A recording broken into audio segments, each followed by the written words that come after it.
के प्रायोजक हैं। वंडर सीमेंट इस्तेमाल कीजिए, फर्क नजर आएगा।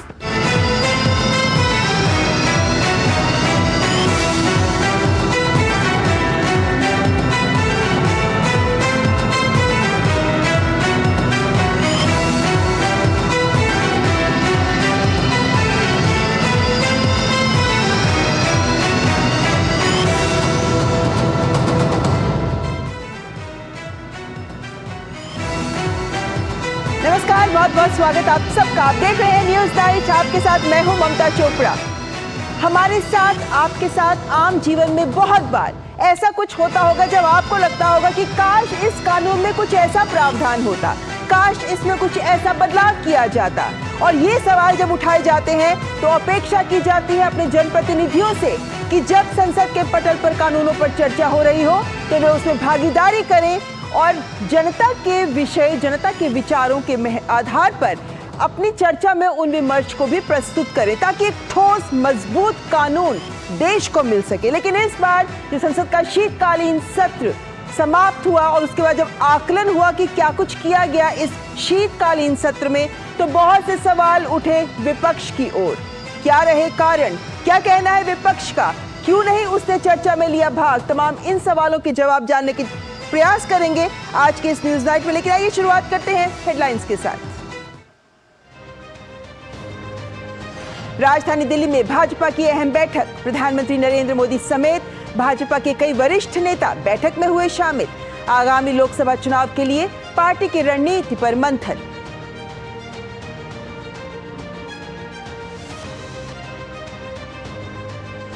संसद के शीतकालीन सत्र में पारित हुए ऐतिहासिक विधेयक। संसदीय कार्य मंत्री प्रहलाद जोशी का विपक्ष पर करारा प्रहार, कहा चुनावी हार का बदला लेने के लिए संसदीय कार्यवाही में पैदा की गई रुकावट, सभापति का किया गया अपमान।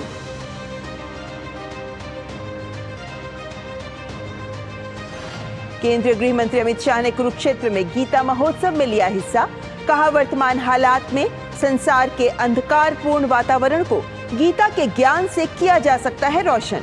चंडीगढ़ में विकास की विभिन्न योजनाओं का किया उद्घाटन और शिलान्यास।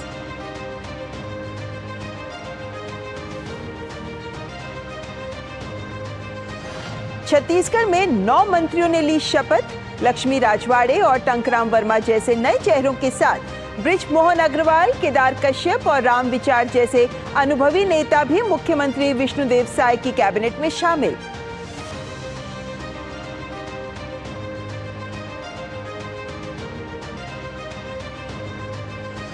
राजधानी दिल्ली में फिर बढ़ा प्रदूषण, AQI पहुंचा 409। खराब वायु गुणवत्ता के चलते दिल्ली NCR में ग्रैप 3 लागू।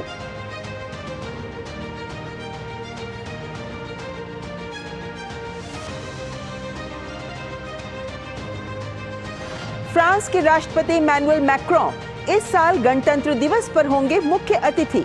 प्रधानमंत्री नरेंद्र मोदी के आमंत्रण पर भारत आएंगे मैक्रों।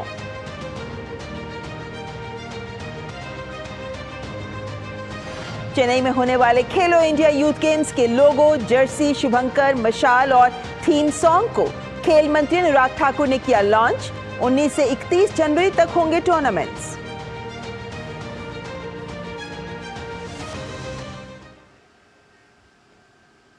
आइए देखते हैं खबरें विस्तार से। जब भी संसद का सत्र आरंभ होता है तो कई अपेक्षाएं होती हैं। उम्मीद होती है कि इस बार बेहतर कामकाज होगा, जनहित, दलहित या राजनीति से ऊपर रहेगा। इस बार का शीतकालीन सत्र लोकसभा चुनावों के पहले आखिरी पूर्ण सत्र था, तो अपेक्षाएं भी अधिक थीं। और इस सत्र में दोनों सदनों में ऐतिहासिक क्रिमिनल जस्टिस बिल समेत कुल 19 बिल पारित किए गए। हालांकि इस बात का अफसोस भी रहा कि विपक्ष संसद में गंभीर विमर्श में शामिल नहीं हुआ। इस बार का शीतकालीन सत्र कई मायनों में खास रहा। सत्र में 3 आपराधिक कानूनों में क्रांतिकारी बदलाव के साथ ही जम्मू कश्मीर से संबंधित अहम बिल पारित किया गया। संसदीय कार्य मंत्री प्रहलाद जोशी ने बताया कि इस सत्र में दोनों सदनों में 19 बिल पारित किए गए। This session provided 14 sittings spread over 18 days. 12 bills were introduced in Lok Sabha, 12 bill introduce किए थे, 18 बिल लोकसभा में पारित हुआ, 17 बिल राज्यसभा में पारित हुआ, दोनों मिला के 19 बिल्स दोनों सदन मिला के पारित हुआ है। प्रहलाद जोशी ने बताया कि ऐतिहासिक और सांस्कृतिक विरासत के साथ साथ आधुनिकता को ध्यान में रखते हुए ब्रिटिश युग के कानूनों को खत्म किया गया है। भारत के जो क्रिमिनल जस्टिस सिस्टम था उसमें बदलाव लाके भारतीयता के आधार पर भारतीय न्याय संहिता, भारतीय नागरिक सुरक्षा संहिता और भारतीय साक्ष्य बिल 2023 ये करते हुए भारत के ऐतिहासिक आधार पर, सांस्कृतिक आधार पर पहले से जो हमारे विरासत थी उसके आधार पर भारतीयकरण में पूरा विश्वास रखते हुए और आधुनिकता में थोड़ी भी कम न करते हुए, तो in all the 3 bills, whatever the most modern technologies are available, ये क्रिमिनल जस्टिस सिस्टम के लिए वो भी अपनाए हैं। This is a historical bill. केंद्रीय कानून मंत्री अर्जुन राम मेघवाल ने कहा कि 76 औपनिवेशिक कानून खत्म किए गए हैं। सत्र में भारतीयता को लेकर के बहुत बड़े कानून बने। भारत के लोगों द्वारा बनाई गई संसद में भारतीयता, भारतीय न्याय संहिता, भारतीय नागरिक सुरक्षा संहिता, भारतीय साक्ष्य अधिनियम, इसमें ये हिस्टोरिकल तो है ही, लेकिन इतिहास में अमर होने वाले कानून बने हैं इस सत्र में। गुलामी के कोई भी अंश हैं तो उनको हम समाप्त करेंगे। इसी सत्र में 76 ऐसे पुराने कानून भी समाप्त हुए जो कॉलोनियल और ब्रिटिश पीरियड के समय बनाए हुए कुछ कानून थे। प्रहलाद जोशी ने कहा कि अनुच्छेद 370 से लेकर न्यू क्रिमिनल जस्टिस सिस्टम तक जो कुछ भी इन 5 सालों में हुआ है वो ऐतिहासिक है। उन्होंने कहा कि कानून में बदलाव आने वाले 100 वर्षों को ध्यान में रखकर किया गया है। Bureau report, DD news. तो जाहिर है कि जो कानून सामने लाए गए हैं वो पिछले 100 से ज्यादा यानी 150-200 साल पुराने कानूनों की जगह ले रहे हैं, जो आज के नए भारत को परिभाषित करते भी नजर आ रहे हैं। इन कानूनों में ऐसा बहुत कुछ है जो हम सामान्य जन को समझना बेहद जरूरी है, जानना बेहद जरूरी है, क्योंकि सजा बदल गई है और कुछ ऐसे अपराध भी हैं जिनके लिए अब सजा बन गई है। यानी कुछ ऐसी बातें जिनको लेकर आप शायद सोच रहे थे कि अभी तक चलता आ रहा था तो आगे भी चलेगा, लेकिन ऐसा नहीं है। तो कुछ महत्वपूर्ण बिंदु आपके सामने रखते हैं, खासकर 3 कानूनों को लेकर।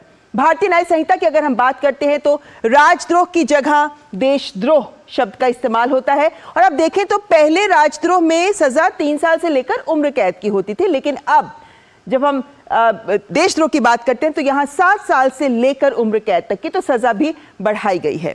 लेकिन वही नया कानून, इसको लेकर कहा जा रहा है कि सरकार की आलोचना करने पर भी सजा दी जाएगी। ऐसा नहीं है।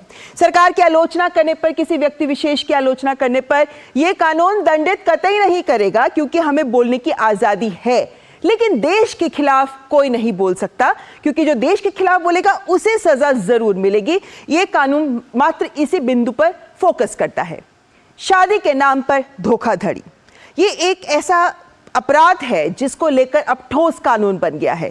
अगर आप किसी को गुमराह करते हैं, झूठ बोलते हैं, पहचान छिपाते हैं, शादी का झांसा देकर यौन संबंध बनाने का प्रयास करते इत्यादि, तो आपको सजा मिलेगी। 10 साल तक की सजा जो बीएनएस के खंड 69 के हिसाब से दी जा रही है। यानी अगर आप शादी का झांसा देते हैं तो सावधान हो जाए। दुष्कर्म को लेकर, हालांकि दुष्कर्म को लेकर 10 साल और जुर्माने की जो सजा है जिसको आजीवन कारावास तक बढ़ाया जा सकता है, ये अभी मौजूदा जो पुराना कानून था उसमें भी यही थी।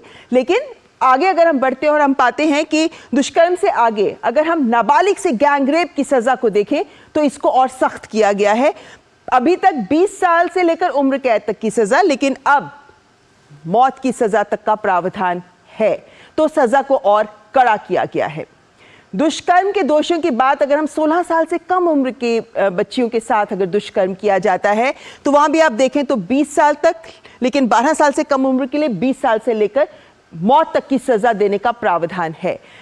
वहीं कुछ महत्वपूर्ण बिंदु आपके सामने कि कुछ अपराध ऐसे हैं जिन्हें जेंडर न्यूट्रल कहा गया, यानी इनके लिए महिलाएं भी आरोपी मानी जा सकती हैं, जिसमें नाबालिगों का अपहरण करने के जो मामले हैं उसमें महिलाओं को भी दोषी माना जा सकता है। महिलाओं की गरिमा को ठेस पहुंचाने में अगर महिलाओं का ही योगदान है, भूमिका है, तो उन्हें भी पकड़ा जा सकता है। तांग झांक इत्यादि, इनको परिभाषाओं को गहराई से समझना जरूरी है, लेकिन कुछ अपराधों को जेंडर न्यूट्रल बनाया गया। वहीं मॉब लिंचिंग को लेकर पहली बार कड़ा कानून सामने आया है, जिसको परिभाषित भी इस तरीके से किया गया है, 5 या उससे अधिक लोग अगर जाति, नस्ल या भाषा के आधार पर हत्या करते हैं तो फिर उनकी सजा आजीवन कारावास से लेकर फांसी तक की सजा हो सकती है। तो मॉब लिंचिंग को लेकर बेहद गंभीर है ये कानून। वहीं गैर इरादतन हत्या, यानी आप हत्या करना नहीं चाहते थे लेकिन गलती से हो गई या किसी कारण से हुई, तो पुलिस के पास अगर आप जाते हैं या फिर आप पीड़ित को अस्पताल ले जाते हैं तो आपको सजा कम मिलेगी, क्योंकि आपकी मंशा उसे मारने की नहीं थी। लेकिन हिट एंड रन, आप गाड़ी से किसी को मारते हैं और उसके बाद भाग जाते हैं तो 10 साल तक की सजा दी जा सकती है।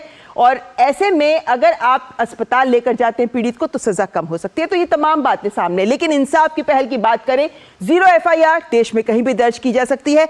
और जो महिलाएं अपने खिलाफ हो रहे अपराध के लिए पुलिस स्टेशन तक आने से कतराती हैं, वो e-FIR, ऑनलाइन FIR भी दर्ज कर सकती हैं, जिसे माना जाएगा। एक और महत्वपूर्ण विधेयक, दूरसंचार विधेयक की बात करते हैं, क्योंकि इस विधेयक में भी ऐसे बहुत से प्रावधान हैं जो हमें आपको प्रभावित करते हैं। उदाहरण के तौर पर सिम कार्ड फ्रॉड लगातार साइबर अपराध की वजह से बढ़ता जा रहा है। इसको भी अब दंडनीय माना गया है। 3 साल जेल या 50 लाख रुपए का जुर्माना सिम कार्ड को लेकर किसी भी तरह के फ्रॉड के लिए है। वहीं अगर आप सिम कार्ड खरीदना चाहते हैं तो अब आपको बायोमेट्रिक डेटा देना होगा। सिम कार्ड की नकल के बहुत से साइबर अपराध हमारे सामने हैं, ये भी अब दंडनीय अपराध की श्रेणी में ही आ जाता है। यानी अगर सिम कार्ड को क्लोन किया जाता है, दंडनीय अपराध, सजा का प्रावधान, जुर्माने का प्रावधान भी है इसमें। प्रमोशनल मैसेजेस, टेलीकॉम कंपनीज जो प्रमोशनल मैसेजेस भेजती है, अब उनको इजाजत लेनी होगी सरकार की। वहीं अगर हम अनचाही कॉल्स की बात करते हैं तो इन कॉल्स को लेकर भी अब ये 50,000 से 2 लाख रुपए तक का जुर्माना दिया जा सकता है। इंटरनेट आधारित कॉलिंग और मैसेजिंग को दूरसंचार में नहीं शामिल किया गया, यानी व्हाट्सएप और टेलीग्राम आदि पर हम जो कॉल्स करते हैं वो अब शुल्क, उन पर कोई शुल्क नहीं है, जैसा कि अभी नहीं है। व्यक्तियों के बीच में अगर कोई संदेश है तो उन्हें इंटरसेप्ट, मॉनिटर या ब्लॉक करने का अधिकार सरकार को होगा अगर वो सार्वजनिक सुरक्षा या हित से कहीं ना कहीं क्लैश करते हैं। और भी कुछ और बिंदु है जिनके आधार पर सरकार ये कर सकती है। एक और महत्वपूर्ण तीसरा बिल की बात करते हैं, वो है प्रेस और पत्र पत्रिका पंजीकरण विधेयक 2023, जिसमें 156 साल पुराने कानून को खत्म किया सरकार ने। लेकिन कितना महत्वपूर्ण है ये बिल इन मायनों में, आप देख सकते हैं कि अब आप अपनी पत्र पत्रिकाओं के टाइटल्स, अलॉटमेंट्स, रजिस्ट्रेशंस को ऑनलाइन कर सकते हैं। पहले आपको खुद जाना था, लेकिन अब ऑनलाइन। कितना सरल हो गया है ये। नया अखबार, पत्रिका या प्रिंटिंग प्रेस अगर आप शुरू कर रहे हैं तो आपको डीएम के पास नहीं जाना होगा, आपको कोई घोषणा पत्र नहीं देने होंगे, कोई प्रमाण पत्र इत्यादि नहीं देने होंगे, आपको अपने सर्टिफिकेट प्रमाणित नहीं कराने होंगे। और अब 3 साल में जो रजिस्ट्रेशन होता था, अब मात्र 60 दिन की ड्यूरेशन दी गई है। 60 दिन में आपका रजिस्ट्रेशन हो जाएगा, इंतजार भी कम कर दिया गया है। बिना रजिस्ट्रेशन के अगर आप प्रकाशन कर रहे हैं तो इसमें भी थोड़ा लीनियंट एटीट्यूड है, यानी पहले आपको बंद करने का निर्देश दिया जाएगा, 6 महीने का वक्त भी दिया जाएगा, और अगर आप 6 महीने में नहीं करते तो 6 महीने तक की जेल का प्रावधान है। और पहले जो डीएम, जिलाधिकारी को ही सिर्फ पत्रिकाओं को रद्द करने का अधिकार था, लेकिन अब ये प्रेस रजिस्ट्रार जनरल तक भी ये अधिकार, उनको ही अधिकार है कि वो रद्द कर सके। पहले वो डीएम के किसी भी आदेश का उल्लंघन नहीं कर सकते थे, लेकिन अब प्रेस रजिस्ट्रार जनरल को ये अधिकार होगा। कुछ महत्वपूर्ण बिंदु आपके सामने हमने इन कानूनों के वो पक्ष रखे हैं जो हमें आपको सबको प्रभावित करते हैं, जिनका हमको ध्यान रखना बेहद जरूरी है। फिलहाल यहाँ पर रुकेंगे ब्रेक के लिए, आप देखते रहे न्यूज नाइट। लाइफ में फाइनेंशियल आजादी के लिए एनपीएस जरूरी है। रिटायरमेंट में फाइनेंशियल आजादी रहे जारी, एनपीएस से आज ही करे तैयारी। एनपीएस जरूरी है। गोल्डी छोले मसाले, जहाँ जाए रिश्ते बनाए, जहाँ जाए रिश्ते बनाए, गोल्डी मसाले। क्या तनाव आपके मानसिक और शारीरिक स्वास्थ्य पर बुरा असर डाल रहा है और आप समय प्रबंधन नहीं कर पा रहे? तनाव प्रबंधन के लिए टेलीमानस के 14416 पर संपर्क करें। साल, बरस और सदी नहीं, एक युग गुजर जाएगा, उम्र न पूछो वंडर की, जब फर्क नजर आएगा। वंडर सीमेंट, फर्क नजर आएगा। तुमने नौकरी छोड़ दी, अब आगे क्या प्लान है? Full time mutual fund distribution. बेटा, इतने में घर कैसे चलेगा? पापा मेरे पास 150 क्लाइंट्स ऑलरेडी हैं और नए क्लाइंट्स मिलते रहते हैं। अब नौकरी छोड़कर full time mutual fund distributor ही बनूंगा। आप भी मेरी तरह म्यूचुअल फंड डिस्ट्रीब्यूटर बन सकते हैं। जानिए कैसे? mfdkareshuru.com पर। तो करे शुरू। दीदी नौकरी लग गई। अरे वाह, बधाई हो। तो अब तो ढेर सारी शॉपिंग। हाँ दी, नया मोबाइल। अरे रुको शहजादे, सैलरी से पहले खर्चे। इंस्टेंट लोन भी तो मिलता है। पहले बजट बनाना सीखो, फिर खर्च करो। पर दी देखो, कमाई का एक हिस्सा हमेशा बचाना चाहिए, लेकिन पार्टी देने से नहीं बचोगे तुम। हाँ दी, पार्टी मेरी, बजट तुम्हारा। अच्छा। आरबीआई कहता है, सही वित्तीय बर्ताव करे आपका बचाव। अब क्या देख रहे हो पापा? तुम कहते हो ना कि स्टॉक मार्केट में बहुत सोच समझकर इन्वेस्ट करना चाहिए, बस थोड़ा सा ज्ञान ले रहा हूँ। किससे? हर एक स्टॉक्स एक्सपर्ट है, मस्त एजुकेशनल वीडियोस बनाता है और अच्छी इन्वेस्टमेंट की टिप्स भी देता है। पापा इन वीडियोस पे ना जाएं, अपना रिसर्च खुद करें या सेबी रजिस्टर्ड इन्वेस्टमेंट एडवाइजर से संपर्क करें। एजुकेशन के नाम पर कुछ इन्फ्लुएंसर्स अक्सर इन्वेस्टर को मिसगाइड करते हैं, नुकसान आपका होगा। सोच कर समझ कर इन्वेस्ट कर। राजनीति का खेल भी अजीब है। जिन देशवासियों के वोट के बल पर पार्टियां जन कल्याण के वादे कर सत्ता में आती हैं, जिनका विश्वास जीतकर संसद तक पहुंचती हैं, जब उनके हित के मुद्दों पर चर्चा कर अपनी जिम्मेदारी निभाने का वक्त आता है तो गतिरोध से विरोध का मार्ग चुना जाता है। जब संसद में क्रांतिकारी बिल पेश किए जाते हैं तो विपक्ष हंगामा मिमिक्री के माध्यम से अपनी राजनीतिक रोटियां सेकने के प्रयास में जुटा दिखता है। सबके पास अपने अपने तर्क हैं, लेकिन जनता सब देख रही है। संसद में जहां एक और अहम बिल पारित हो रहे थे, तो दूसरी ओर विपक्ष गतिरोध, हंगामा, मिमिक्री और संवैधानिक पद का अपमान कर रहा था। जहां सरकार कानूनों में क्रांतिकारी बदलाव कर लोगों को न्याय दिलाने की बात कर रही थी, तो दूसरी ओर विपक्ष विरोध प्रदर्शन की राजनीति कर रहा है। उपराष्ट्रपति का अपमान करते हैं, राष्ट्रपति का अपमान करते हैं, प्रधानमंत्री जी के बारे में तो 20 वर्ष से तो इतना इन प्रधान माननीय मोदी जी के खिलाफ इतना द्वेष है, वो सब दिखाते जाते हैं। और इस बार तो हद पार कर दिया। एक व्यक्ति मिमिक्री करते हैं और एक नेशनल पार्टी के पूर्व अध्यक्ष तो उसका वीडियोग्राफी करते हैं। मिमिक्री मामले पर कांग्रेस नेता राहुल गांधी पर निशाना साधते हुए केंद्रीय मंत्री अनुराग सिंह ठाकुर ने कहा कि उनका बेहद अपरिपक्व, अगंभीर व अलोकतांत्रिक आचरण सदन व सदन के बाहर शर्मसार करने वाला है। श्रीमान राहुल गांधी अपरिपक्व, अगंभीर, अलोकतांत्रिक है। कैसे एक व्यक्ति जो एक बड़े राजनीतिक दल का अध्यक्ष रहा हो, वर्षों से सदन का सदस्य हो, सांसद हो, उसके बावजूद एक नहीं अनेक बार कभी बोलकर तो कभी अपने कृत्यों के माध्यम से आलोचना सहता है। राहुल गांधी जी ने जो किया, देश उनको माफ नहीं करेगा। संसद में सुरक्षा मामले पर विपक्ष के रवैये पर कटाक्ष करते हुए केंद्रीय मंत्री अनुराग सिंह ठाकुर ने कहा, विपक्षी गठबंधन पूरे देश और संस्कृति को विभाजित करने का काम कर रहा है। INDI alliance is creating north and south divide, creating the cultural divide, and they're trying to create the ill will against Sanatan Dharma. Their only motive is to spread these kind of false narrative. उधर कांग्रेस की crowd funding अभियान के बीच Bharatiya Janata party ने कर्नाटक के मुख्यमंत्री सिद्धरमैया और राज्य मंत्री जमीर अहमद खान पर कटाक्ष किया है। भाजपा ने हमला बोलते हुए कांग्रेस पर आरोप लगाया है कि जहां पार्टी एक और चंदा मांग रही है, वहीं दूसरी ओर उसके दिग्गज नेता प्राइवेट जेट में घूम रहे हैं। हम देख सकते हैं कि कांग्रेस पार्टी अभी तो दिल्ली, बेंगलुरु, मैं तो ये नहीं कह रहा हूँ, मुख्यमंत्री वगैरह जब अनिवार्य रहते हैं, इनएविटेबल रहते हैं, प्राइवेट जेट यूज नहीं करना, लेकिन रेगुलर इतना फ्लाइट्स है तो ठीक है। अगर आप कई एयर स्ट्रिप है, रेगुलर एयर सर्विस नहीं है, टाइम पे नहीं है, समझ सकता हूँ। दिन में कम से कम 10-15 सर्विसेज है बिटवीन दिल्ली बेंगलुरु एंड बेंगलुरु दिल्ली, इसमें तो ऐसे लग्जरियस एयरक्राफ्ट लेके जाना इस टाइम तो बिल्कुल गलत है। मोहब्बत की दुकान चलाने वाले आज खुद नफरतों के बाजार में बैठे हैं और तुर्रा ये है कि लोकतंत्र खतरे में है का राग अलाप रहे हैं। इंडी गठबंधन आपस में ही रार और तकरार में उलझे हैं और सबके अलग अलग सुर हैं। Bureau report, DD news. तो देख लिया आपने कि किस तरीके से विपक्ष अब सड़कों पर उतर आया है और विपक्ष का अपना तर्क है, लेकिन वही सरकार का यही कहना है कि चर्चा में भाग नहीं ले रही। विपक्ष रुचि ही नहीं थी विपक्ष की चर्चा में संसद में भाग लेने की। और इसी से जुड़ा है हमारा आज का विशेष जो कहता है विपक्ष का संसद में गतिरोध, सड़क पर विरोध। चर्चा के लिए हमारे साथ जुड़े हैं जयराम विप्लव जो भाजपा के प्रवक्ता हैं, साथ में अजय उपाध्याय हमारे साथ जुड़े हुए हैं जो कांग्रेस के प्रवक्ता हैं, और विजय त्रिवेदी हमारे साथ जुड़े हैं वरिष्ठ पत्रकार। तीनों का मैं स्वागत करती हूँ।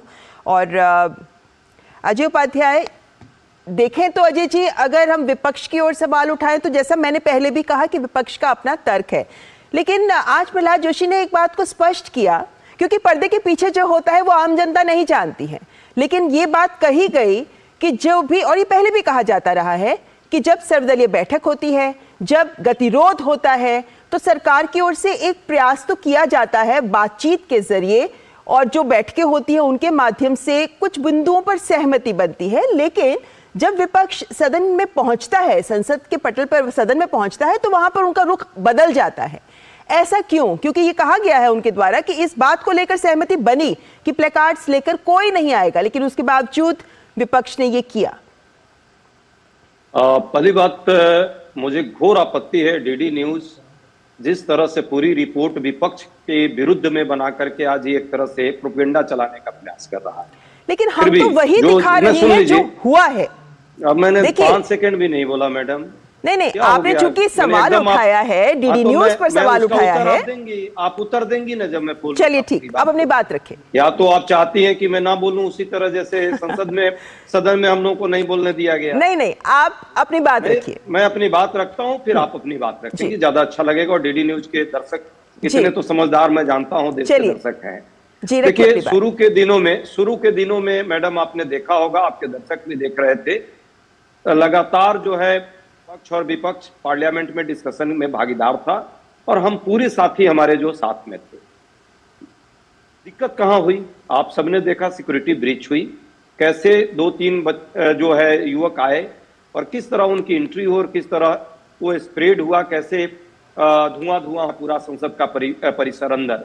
और उसके बाद क्या हम लोगों ने कहा, विपक्ष ने यही तो मांग की थी कि आइए आप गृह मंत्री जी इस पर एक वक्तव्य दे दीजिए और 2-3 घंटे की चर्चा हो जाएगी, क्यों हुआ, कौन था, कैसे आया, क्या किया, आगे ऐसे इसकी सिक्योरिटी आप विश्वास भरोसा दिलाइए कि आगे ऐसी संभावना नहीं होगी, क्योंकि संसद चल रहा है।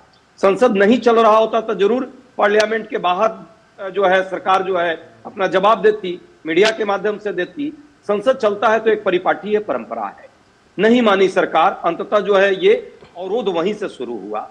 हम चाहते थे कि संसद की सुरक्षा का सिर्फ मुद्दा नहीं है, ये मुद्दा देश के प्रजातंत्र के मंदिर की सुरक्षा का है। और इस मुद्दा पर भी यदि सरकार आकर के अपनी बात नहीं रख पा रही है संसद के अंदर, उसी समय प्रधानमंत्री और गृह मंत्री देश के विभिन्न हिस्सों में घूम रहे हैं, जब संसद चल रहा हो, सेशन चल रहा हो, क्यों नहीं जवाब दे देते? आखिर आए ना बाद में, जब सारे जो हमारे साथी थे उनको निलंबित करवा दिया उन्होंने, अब वो आकर के 3 बिल रखा उन्होंने। इसका मतलब वो चाहते ही नहीं थे कि इस 3 बिल पर विपक्ष आकर अपनी चर्चा करे, डिस्कशन करे, और उस बिल के को जो है डिस्कशन और डिबेट के माध्यम से पब्लिक डोमेन में लाए। चाहते थे कि इस डिबेट के साथ हम लोग रहें, हम लोग बात करें।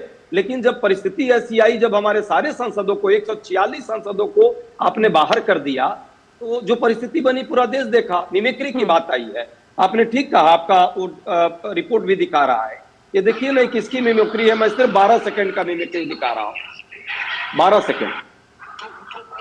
नहीं, ठीक है। ये देखिए, ये अजय जी आप ये मत करिए ये कि वो हमने देखा हुआ है, लेकिन चलिए अब आपने सवाल उठाए हैं, आपने सिर्फ 10 सेकंड देकर के मैं खत्म कर दूंगी बात, जी, बात कर दूंगा जी। ये मिमिक्री पार्लियामेंट के अंदर हो रहा है और प्रधानमंत्री जी कर रहे हैं। मैं उन पर कोई आक्षेप नहीं लगा रहा हूं, वो देश के नेता हैं, हमारे भी नेता हैं भाई, देश के प्रधानमंत्री हैं तो हम सबके नेता हैं।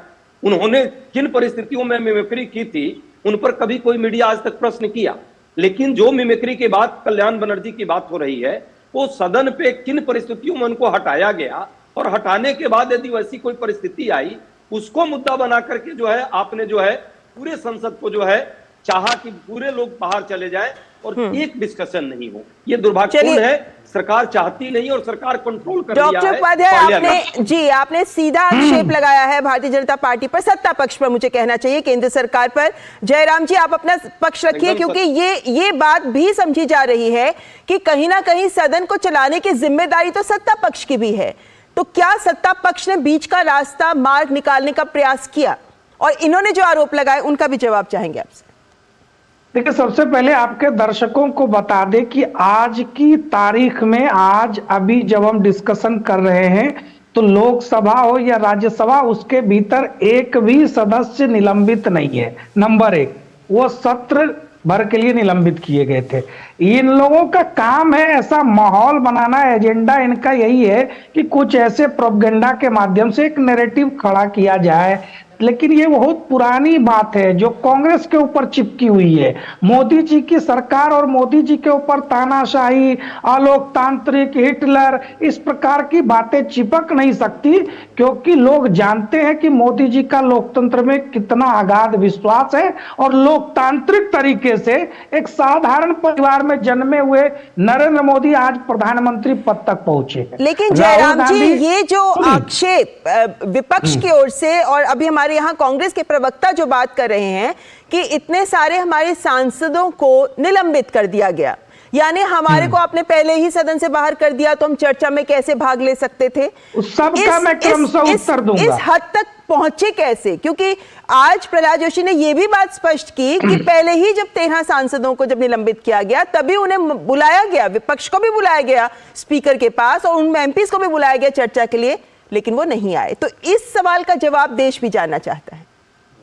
देखिए, निलंबन जिनका भी हुआ वो संसद के नियमों के विरुद्ध जाने के कारण हुआ, उनके अमर्यादित व्यवहार के कारण हुआ, अराजकतावादी विचार के कारण हुआ, प्ले कार्ड लेकर जाना, कागज फाड़कर आसन की तरफ फेंक देना, ऐसी बहुत सारी अनगिनत हरकतें लगातार अलग अलग सत्रों में हमने देखी हैं। आज जो ये मासूमियत के साथ अपना विक्टिम कार्ड खेल रहे हैं कि काश अगर हमारा 146 लोग होते तो बड़ी सकारात्मक चर्चा करके ये बिल पर जनता के हित में बात करते। लेकिन आपने देखा कि जब प्रधानमंत्री जी, जब गृह मंत्री जी इनकी मांगों पर ही अनेक मुद्दों पर बोलने के लिए सदन में उपस्थित होते हैं, तो पूरा विपक्ष, खासकर कांग्रेस पार्टी भाग खड़ा होता है, क्योंकि उनको अपनी सच्चाई दिखाई पड़ती है। और जब भारतीय जनता पार्टी के नेता, हमारे माननीय प्रधानमंत्री या गृह मंत्री जी या हमारे अन्य नेता जब सदन में बोलते हैं, तो कांग्रेस पार्टी का पूरा इतिहास देश के सामने होता है। मैं 2 उदाहरण देना चाहता हूं। लोकतंत्र की बड़ी बड़ी बातें कही गई। अरे लोकतंत्र में पूरी संसद को ही निलंबित करके, आपातकाल लगाकर चुपके से बाबा साहब भीमराव अंबेडकर के उसी संविधान की प्रस्तावना में बदलाव करने वाली कौन सी पार्टी थी? किस परिवार के नेता मुखिया थे? नंबर 1। नंबर 2, सुन लीजिए, थोड़ी सी एक और बहुत बड़ी इंपॉर्टेंट बात बता दूं। इनका लोकतंत्र में कितना विश्वास है। जब उसी 1977 में इंदिरा जी को आपातकाल के मामले में जेल में डाला गया देश के अदालत के माध्यम से, तो 20 दिसंबर 1978 को एक हवाई जहाज, प्लेन हाईजैक कर लेते हैं कांग्रेस के नेता और कहते हैं कि इसलिए इंदिरा गांधी जी को छोड़ दिया जाए, राजीव गांधी और बाकी संजय गांधी पर से मुकदमे वापस लिए जाए। जी, इतिहास के पन्नों में ऐसे बहुत से अध्याय हैं। जी, इतिहास और उनको सम्मानित किया गया, उनको सांसद और विधायक बनाया गया। जी, फिलहाल चलिए आज की दौर की बात करते हैं, क्योंकि जो आज जनता देख रही है उसके तथ्य क्या है वो सामने रखे जाने जरूरी है। लेकिन चूंकि हमारे साथ विजय त्रिवेदी जी भी जुड़े हुए हैं। विजय जी, दोनों पक्ष अपनी अपनी बात कर रहे हैं, जाहिर है कि हर एक के अपने मत हैं, लेकिन आप इस पूरी चीज को कैसे देखते हैं? क्योंकि ऐसा पहली बार तो हुआ नहीं है कि विपक्ष का हंगामा हुआ है या सत्ता पक्ष विपक्ष पर आक्षेप लगा रहा है और विपक्ष सत्ता पक्ष को दोषी ठहरा रहा है। ये सच्चाई क्या है, तथ्य क्या है, और क्या वास्तविक तस्वीर जिसे समझना जरूरी है? ममता जी, मैं करीब करीब 30-35 साल से संसद को कवर कर, और ऐसा अक्सर होता है कि विपक्ष भी हंगामा करता है और सदन में सांसद भी निलंबित होते हैं।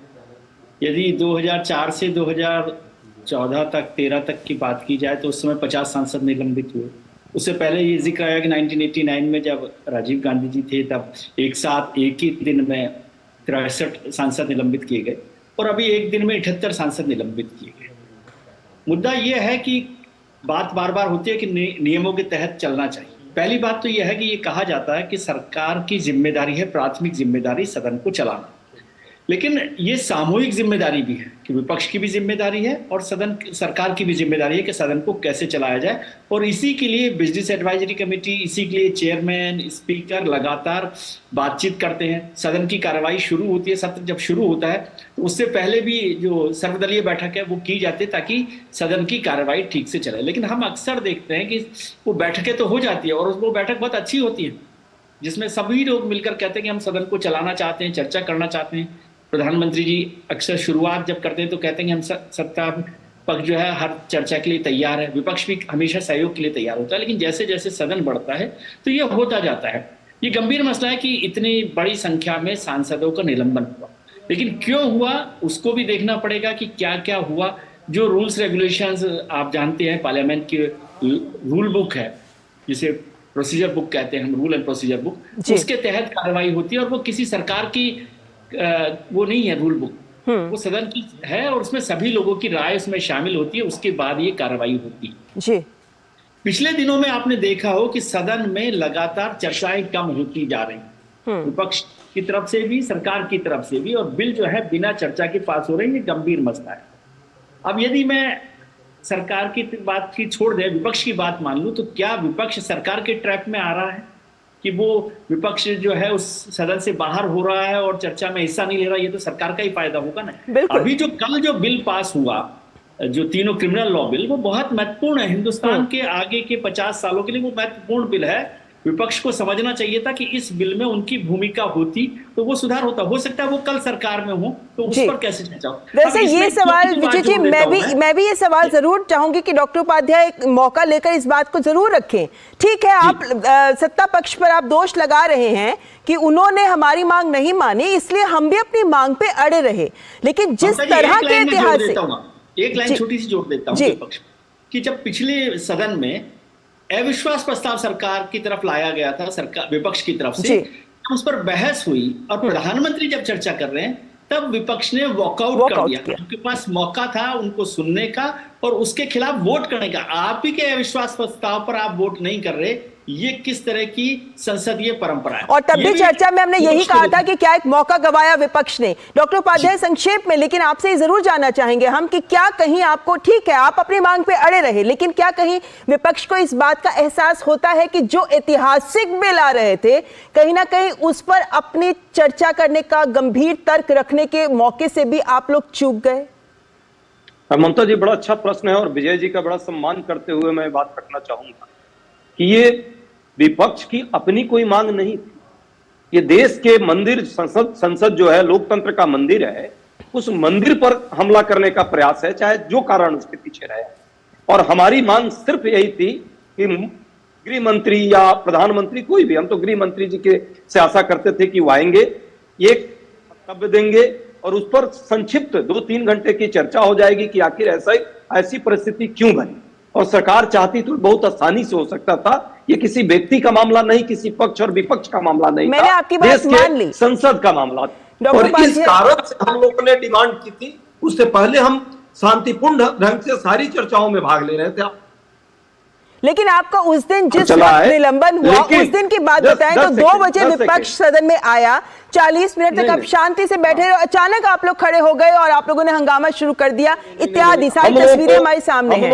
हम लोगों को ये बार बार आशा दी जा रही थी, ये आशा थी कि गृह मंत्री जी शायद आएंगे और जब वो आएंगे तो चर्चा जो है पहले इस मुद्दे पर करेंगे और इस मुद्दे के बाद में जो बिल इंट्रोड्यूस करना है उसको करेंगे। लेकिन बिल के पहले ही सबको, हमारे सांसदों को निलंबित किया जा रहा है। और निलंबन नेचुरल है कि भाई संसद पर, और इसी निलंबन को आधार बनाकर आज आप लोग सड़क पर भी उतरे हुए हैं। एक पेज का दे देते तो क्या अंतर पड़ता? चलिए वक्त थोड़ा कम है। वो चाहते नहीं थे कि इन चर्चा में हम भाग ले और वो जानते हैं कि एक तरह से तानाशाही रूल्स लाना है उन्हें। चलिए डॉक्टर उपाध्याय, आपने अपनी बात रखी, बहुत सारे पब्लिक में एक्सपोज हो। चलिए जयराम जी बहुत संक्षेप में अपनी बात रखें, फिर हम चर्चा खत्म करते हैं। विपक्ष खासकर कांग्रेस पार्टी को संविधान, नियम, कानून, दायरे, आचार, व्यवहार, विचार इससे कोई लेना देना नहीं है। इनको भी पता था पहले ही दिन, घटना के कुछ समय बाद ही जब सदन दोबारा शुरू हुआ तो अध्यक्ष महोदय ने स्पष्ट तौर पर सारी बातें रखी और उस पूरी व्यवस्था को लेकर कमेटी भी बनाई गई। उसका गृह मंत्री जी से कितना संबंध है ये देश और जनता के सामने आ चुका है। इसलिए किसी भी तरीके से व्यवधान खड़ा करना और नैरेटिव बनाने के लिए काम करना ये विपक्ष का पहचान रह गया। लेकिन सच्चाई ये है कि अब जमीन पर काम करना पड़ेगा और विश्वसनीयता आपकी खत्म होती जा रही है। लोग केवल नैरेटिव के आधार पर आपके साथ नहीं जाने वाले। ये झूठ अब चलेगा नहीं। मोदी जी का व्यक्तित्व तो बहुत मजबूत है। जयराम जी, चलिए जनता के झूठ चिपका नहीं पाएंगे। बिल्कुल, जैसा मैंने पहले भी कहा कि जनता सब देख रही है। सत्ता पक्ष और विपक्ष अपने अपनी बात जरूर कह रहा है, लेकिन जनता भी देख रही है और आखिर में वही होता है कि जनता तो यही चाहती है कि उनके हित के मुद्दों पर जरूर चर्चा हो। लेकिन फिलहाल वक्त इतना ही है, वरना मैं इस बात को आगे बढ़ाती। फिलहाल वक्त इतना ही है। बहुत बहुत शुक्रिया हमारे सभी मेहमानों का हमारे साथ चर्चा में जुड़ने के लिए। और न्यूज़ नाइट में यहां रुकेंगे एक ब्रेक के लिए। आप बने रहे हमारे साथ। साल, बरस और सदी नहीं, एक युग गुजर जाएगा। उम्र न पूछो वंडर की, जब फर्क नजर आएगा। वंडर सीमेंट, फर्क नजर आएगा। तुम्हें पता है इन्वेस्टर्स के लिए कि इन्वेस्टर प्रोटेक्शन फंड होता है IPF, लेकिन अगर तुम्हारा ट्रेड एक्सचेंज पर एग्जीक्यूट नहीं हुआ या फिर कोई गारंटीड रिटर्न्स वाली स्कीम है तो ये IPF आपकी मदद नहीं कर सकता है। और अगर आपका ब्रोकर ही डिफॉल्टर बन जाए तो फिर IPF आपको कॉम्पेंसेशन दिला सकता है। कहां से सीखा? NSE की साइट पर। सोचकर समझकर इन्वेस्ट कर। लाइफ में फाइनेंशियल आजादी के लिए एनपीएस जरूरी है। रिटायरमेंट में फाइनेंशियल आजादी रहे जारी, एनपीएस से आज ही करे तैयारी। एनपीएस जरूरी है। कांग्रेट्स यार। राज, तू क्या करेगी? I have cleared my exams. मैं म्यूचुअल फंड डिस्ट्रीब्यूटर बनूंगी। म्यूचुअल फंड डिस्ट्रीब्यूटर, स्कोप क्या है इसमें? MFD में स्कोप अनलिमिटेड है। शुरुआत के सालों में मैं जितनी मेहनत करूंगी, जितने कस्टमर्स बनाऊंगी, उतना ही फ्यूचर में मेरा भला होगा। आप भी मेरी तरह म्यूचुअल फंड डिस्ट्रीब्यूटर बन सकते हैं। जानिए कैसे mfdkarensharu.com पर। तो करें शुरू। माँ, ये खीर किसके लिए? आज तेरे दादाजी का जन्मदिन है, उनके लिए। तो मैं दादाजी को क्या दूँ? अपना मोबाइल फोन देना। ये क्या कर रही है? दादाजी के लिए आयुष्मान कार्ड बना रही हूँ। घर बैठे? हाँ। आयुष्मान ऐप पर जाकर अपना या परिवार के सदस्य का नाम लाभार्थी सूची में ढूंढें। आधार, OTP या फेस ऑथ द्वारा ऑथेंटिकेट करें। डिटेल्स भरें। अब मोबाइल से फोटो खींचकर अपलोड करें। दादाजी, ये लीजिए अपना आयुष्मान कार्ड। ये उपहार तो जीवन भर काम आएगा। और एक प्रकार से PM जय अब गरीबों की जय बन गई है। 5 लाख तक के मुफ्त उपचार की गारंटी। स्वास्थ्य का वरदान आयुष्मान। हम अपना भविष्य खुद बनाएंगे। हम अपना भाग्य खुद तय करेंगे। भविष्य का भारत आप ही के हाथों में है। अब भी मौका है देश के निर्माण में एकजुट होने का। वो कहते हैं ना, देर आए दुरुस्त आए।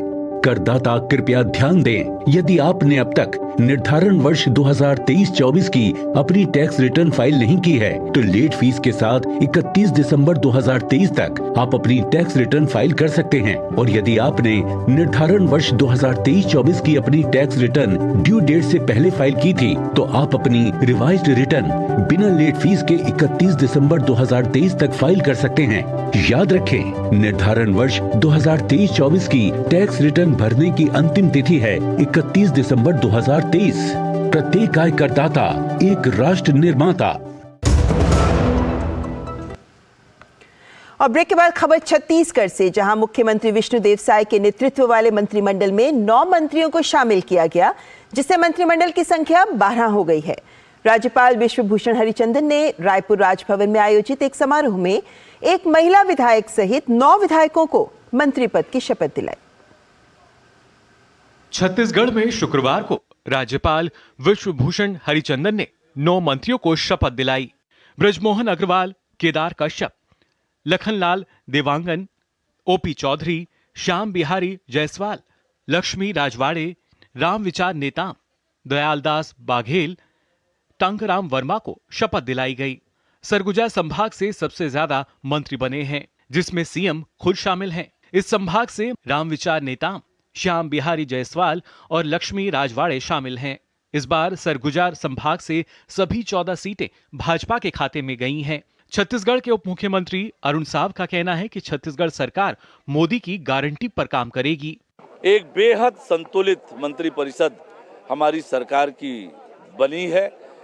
मंत्री परिषद में एक तरफ जहां अनुभवी और दिग्गज नेताओं को स्थान मिला है, वहीं दूसरी ओर ऊर्जावान प्रतिभावान युवाओं को भी अवसर मिला है। तो एक बेहद मजबूत टीम, संतुलित टीम बनी है। हम सब मिलकर छत्तीसगढ़ की जनता की इच्छा और आकांक्षाओं की पूर्ति के लिए काम करेंगे। छत्तीसगढ़ मंत्रिमंडल में पुराने के साथ नए चेहरों को भी मौका दिया गया है। कैबिनेट में एकमात्र महिला लक्ष्मी राजवाड़े को शामिल किया गया है। पहली बार विधायक बनी लक्ष्मी राजवाड़े मंत्रिमंडल में सबसे कम उम्र की मंत्री हैं। मंत्री पद की शपथ लेने से पहले भाजपा विधायक लक्ष्मी राजवाड़े ने कहा कि भाजपा ने मेरे जैसी छोटी पार्टी कार्यकर्ता को मौका दिया।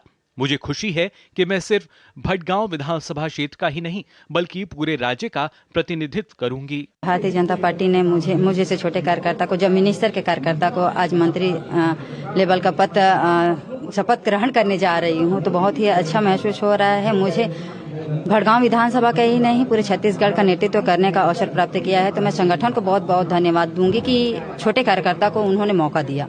छत्तीसगढ़ में जल्द ही मंत्रियों के बीच विभागों का बंटवारा कर दिया जाएगा। 90 सदस्यीय विधानसभा वाले राज्य में मुख्यमंत्री सहित अधिकतम 13 मंत्री हो सकते हैं। 9 विधायकों के आज शपथ लेने के बाद मंत्रिमंडल में मंत्रियों की संख्या 12 हो गई है। हाल ही में संपन्न हुए विधानसभा चुनावों में भारतीय जनता पार्टी ने राज्य विधानसभा की 90 सीटों में से 54 सीटों पर जीत हासिल की थी। Bureau report, DD news.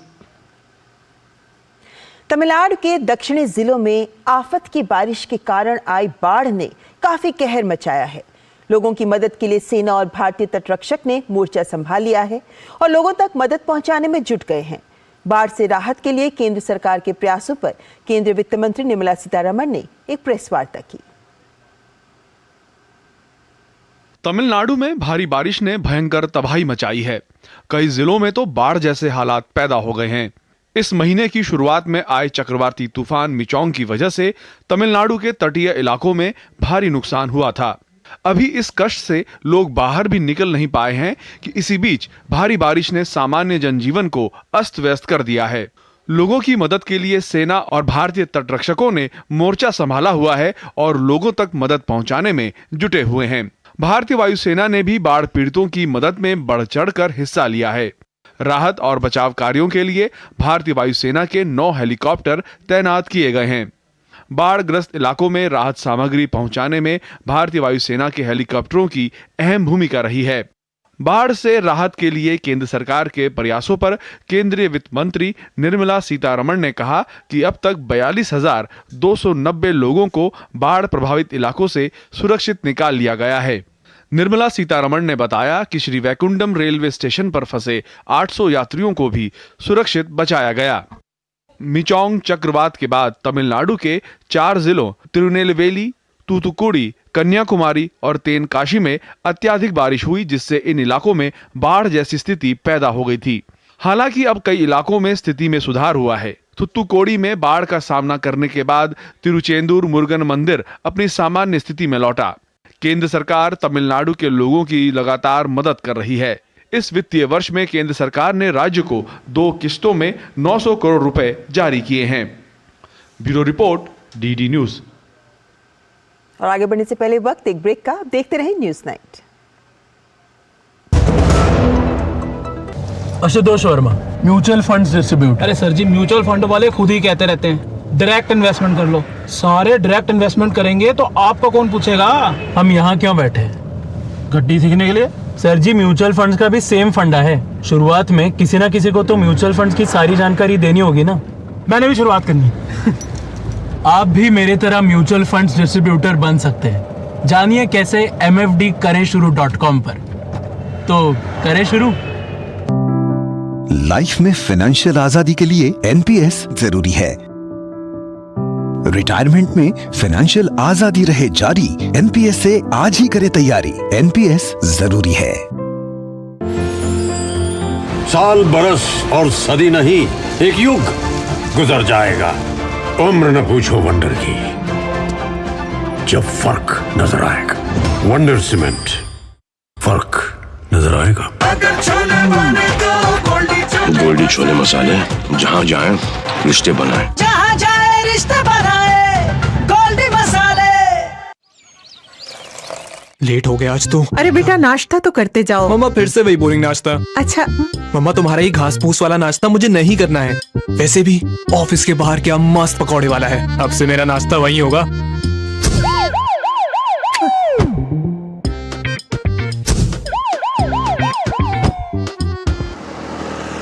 क्या भैया, जब देखो टीवी देखते रहते हो, कभी तो वर्कआउट कर लिया करो। अरे ये वर्कआउट करके समय खराब क्यों करना है। टीवी पर नई वेब सीरीज आई है, आजा बैठकर देखते हैं। आप ही देखो।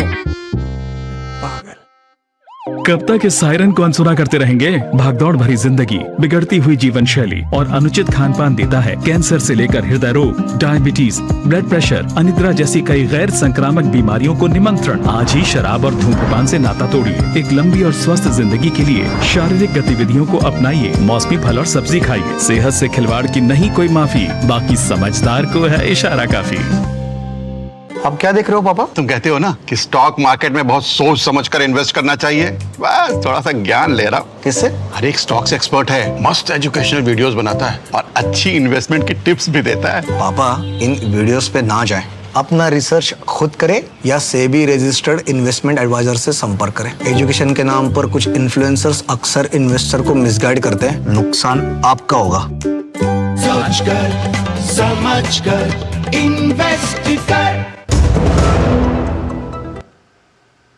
केंद्रीय गृह मंत्री अमित शाह हरियाणा के कुरुक्षेत्र में आयोजित अंतर्राष्ट्रीय गीता महोत्सव में संत सम्मेलन 2023 में शामिल हुए और इसे संबोधित किया। इस मौके पर उन्होंने कहा कि पूरे विश्व की समस्त समस्याओं का समाधान गीता के उपदेशों में है। 5000 साल से ज्यादा समय पहले यहां स्वयं भगवान श्री कृष्ण ने अपने श्रीमुख से गीता का उपदेश अर्जुन को दिया था। मैं कई लोगों को मिला हूं, दुनिया भर के कई विद्वानों को मिला हूं। सब ये मानते हैं कि व्यक्ति के जीवन की, अगर कोई देश है तो इसके समाज जीवन की और पूरे विश्व की सभी समस्याओं का समाधान गीता के उपदेश में समाहित है। इसके बाहर जाने की जरूरत नहीं। अयोध्या में श्री राम इंटरनेशनल एयरपोर्ट के उद्घाटन से पहले वहां फ्लाइट का ट्रायल किया गया। अयोध्या के जिलाधिकारी ने बताया है कि शुक्रवार को A320 जहाज की सफल लैंडिंग के साथ ही ट्रायल किया गया। अयोध्या के नवनिर्मित हवाई अड्डे में अब जल्द ही परिचालन भी शुरू हो जाएगा और इससे देश विदेश से आने वाले श्रद्धालुओं और आमजन को काफी फायदा होगा। अयोध्या में श्री राम लला की प्राण प्रतिष्ठा की तैयारियां जोरों पर चल रही हैं। एक साथ कई विकास कार्यों और विभिन्न प्रोजेक्ट्स को पूरा किया जा रहा है, तो वहीं यह अंतर्राष्ट्रीय हवाई अड्डे का काम भी लगभग पूरा हो गया है। शुक्रवार को अयोध्या में A320 जहाज की सफल लैंडिंग कराकर रनवे का ट्रायल किया गया। अयोध्या के जिलाधिकारी नीतीश कुमार ने बताया कि अयोध्या में श्री राम इंटरनेशनल एयरपोर्ट के लोकार्पण से पहले फ्लाइट का ट्रायल हुआ। एयरपोर्ट के अधिकारियों के सामने एयरक्राफ्ट को रनवे पर उतारा गया।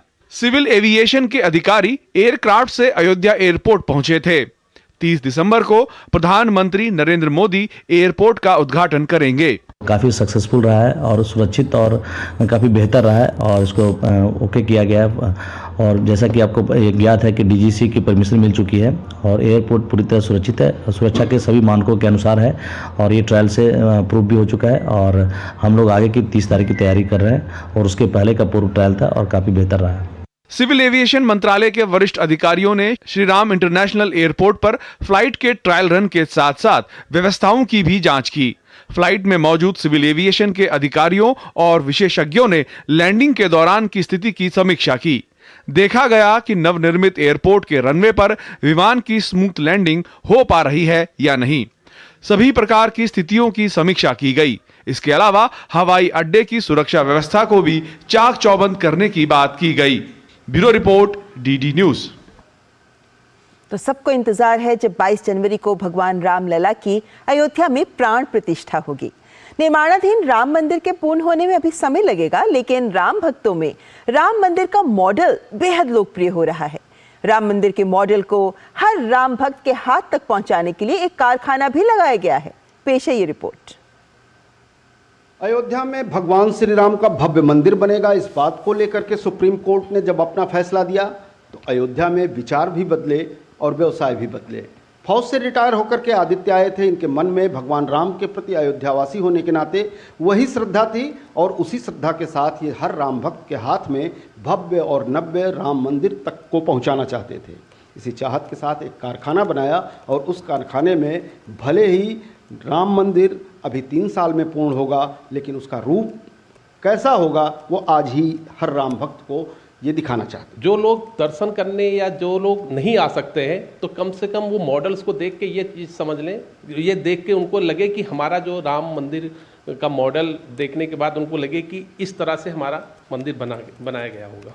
जब ये राम मंदिर का मॉडल यहाँ पर तैयार करने का कारखाना शुरू हुआ तो जिस तरह से भगवान श्री राम का स्वरूप वांग्मय है, उस तरह से इनके मॉडल का वांग्मय स्वरूप भी दिखाई दिया।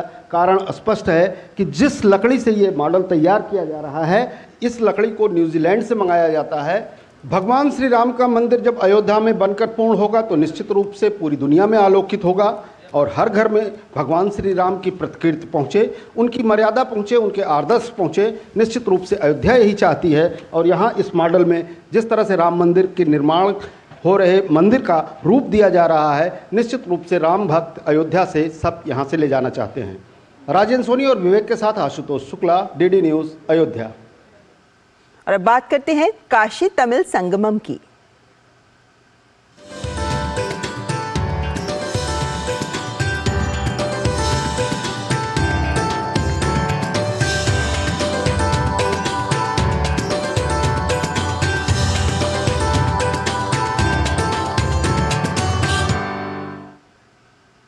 काशी तमिल संगमम में शामिल होने के लिए तमिलनाडु से युवाओं के प्रतिनिधि समूह काशी पहुंचे हुए हैं और यहां प्रतिनिधि मंडल समूह यमुना ने हनुमान घाट का दौरा किया और आचार्यों से गंगा के विभिन्न घाटों के इतिहास के बारे में जाना। बाद में प्रतिनिधियों ने घाटों पर स्थित प्राचीन मंदिरों का दौरा किया और उनके इतिहास, दिव्यता और भव्यता के बारे में जानकारी ली।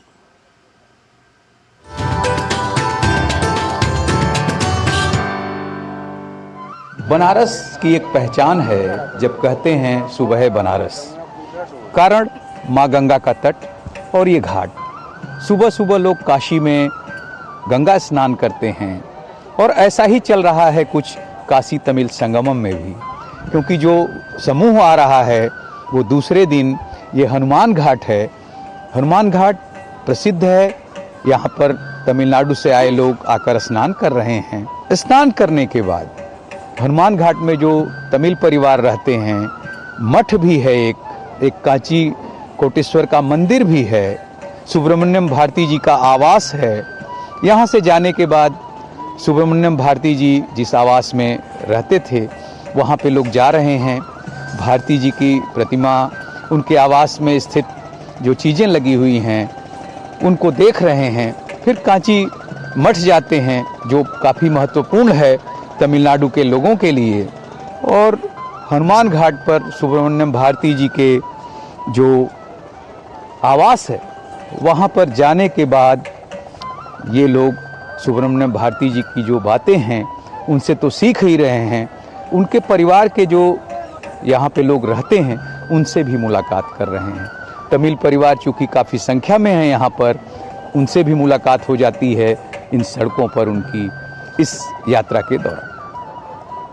कैमरा पर्सन मुरलीधर पांडे के साथ doctor Harikesh Bahadur Singh Gautam, DD news, Hanuman घाट, वाराणसी।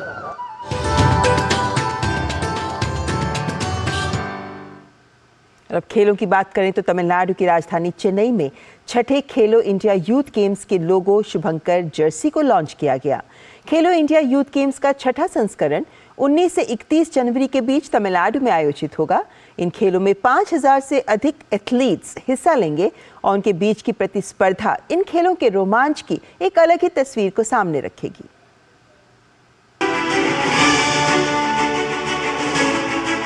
देश में खेल और खिलाड़ियों की बेहतरी और बुनियादी ढांचे को मजबूती देने के उद्देश्य से शुरू किए गए खेलो इंडिया यूथ गेम्स का छठा संस्करण तमिलनाडु में आयोजित होगा और इस दिशा में शुक्रवार को चेन्नई में एक भव्य कार्यक्रम के दौरान छठे संस्करण के आधिकारिक लोगो, जर्सी, शुभंकर और थीम सॉन्ग को लॉन्च किया गया। कार्यक्रम के दौरान केंद्रीय खेल मंत्री अनुराग सिंह ठाकुर मौजूद रहे। कार्यक्रम में खेल मंत्री के अलावा 5 बार के विश्व चैंपियन शतरंज खिलाड़ी विश्वनाथन आनंद, स्क्वॉश खिलाड़ी जोशना चिनप्पा, तलवारबाज भवानी देवी समेत कई अन्य गणमान्य हस्तियां मौजूद रहीं। खेलो इंडिया यूथ गेम्स के छठे संस्करण का शुभंकर वीरा मंगलई है, जिसके सामने आते ही कार्यक्रम की छटा और भी ज्यादा आकर्षक हो गई। खेल मंत्री अनुराग सिंह ठाकुर ने कहा कि देश में खेलों को लेकर न केवल माहौल में बदलाव आया है, बल्कि अंतर्राष्ट्रीय स्तर पर हर प्रतियोगिता में देश का एक अलग अक्स देखने को मिला है और इस सब के बीच खेलो इंडिया का मंच अहम रहा है। The field of sports I can say यही समय है, सही समय है। So please come forward, pick up a sport and do well. And for the young athletes who stand before me today, remember this: Khelo India Youth Games is not just about winning medals. It's about pushing your limits, embracing the spirit of fair play, and forging friendships that will last a lifetime. Let your talent shine. Let your determination roar. Let your performance inspire millions across the country. Khelo India youth games का छठा संस्करण 19 जनवरी से 31 जनवरी तक आयोजित होगा और इसके तहत स्पर्धाएं तमिलनाडु के चेन्नई, त्रिची, मदुरै और कोयम्बटूर में आयोजित की जाएंगी।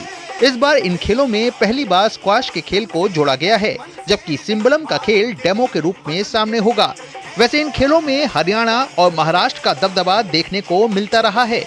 पिछली बार मध्य प्रदेश में आयोजित हुए इन खेलों में महाराष्ट्र ने कुल 161 पदकों के साथ शीर्ष स्थान हासिल किया था, लेकिन हार और जीत से बढ़कर ये मंच उन युवा एथलीटों के लिए वरदान साबित हुआ है जो खेलों में अपना भविष्य न केवल संवार रहे हैं, बल्कि खेलो इंडिया के मंच का उपयोग कर खुद को अंतर्राष्ट्रीय अनुभव और कड़ी प्रतिस्पर्धा के बीच किस तरह से मनोवैज्ञानिक तौर पर तैयार रखें, इसका भी लाभ ले रहे हैं। रितेश रंजन की रिपोर्ट, डीडी न्यूज, चेन्नई। तो 19 जनवरी से तमिलनाडु में दिखेगा यूथ गेम्स का रोमांच। और न्यूज नाइट में आज बस इतना ही, लेकिन हम आपको छोड़े जा रहे हैं देश से जुड़ी कुछ अन्य महत्वपूर्ण खबरों के साथ। आप देखिए खबरें तेज रफ्तार में। हमें दीजिए इजाजत। नमस्कार।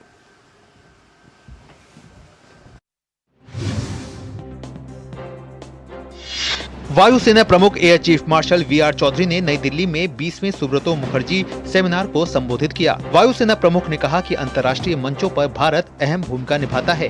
ग्लोबल साउथ के विकास पर भी भारत विशेष जोर देता रहा है। दिल्ली की आबकारी नीति में कथित घोटाले के मामले में राउज एवेन्यू कोर्ट ने दिल्ली के पूर्व उप मुख्यमंत्री मनीष सिसोदिया की न्यायिक हिरासत 19 जनवरी 2024 तक बढ़ा दी है। दिल्ली शराब घोटाले मामले में दिल्ली की राउज एवेन्यू कोर्ट ने मनी लॉन्ड्रिंग मामले में आप सांसद संजय सिंह की जमानत याचिका खारिज कर दी है। राष्ट्रीय जांच एजेंसी ने मानव तस्करी मामले में 11वें फरार आरोपी सऊदी जाकिर को गिरफ्तार कर लिया है। जाकिर अवैध रूप से भारत बांग्लादेश बॉर्डर के रास्ते भारत में दाखिल हुआ था। केरल में आज एक दिन में कोविड के 265 नए केस दर्ज किए गए हैं, जबकि पूरे देश में इस समय सक्रिय मामलों की संख्या 2997 है। देश में कोरोना के बढ़ते मामले को देखते हुए केंद्र सरकार पूरी तरह से सतर्क है। केंद्रीय स्वास्थ्य मंत्रालय ने कहा है कि इससे घबराने की जरूरत नहीं है, सिर्फ सतर्क रहना है। तेलंगाना के पेनुंग चिप्रोलू मंडल मुंडलापाडू रोड पर एक कार के डिवाइडर से टकरा जाने से हुए हादसे में एक शख्स की मौत हो गई, जबकि 2 अन्य लोग घायल हो गए।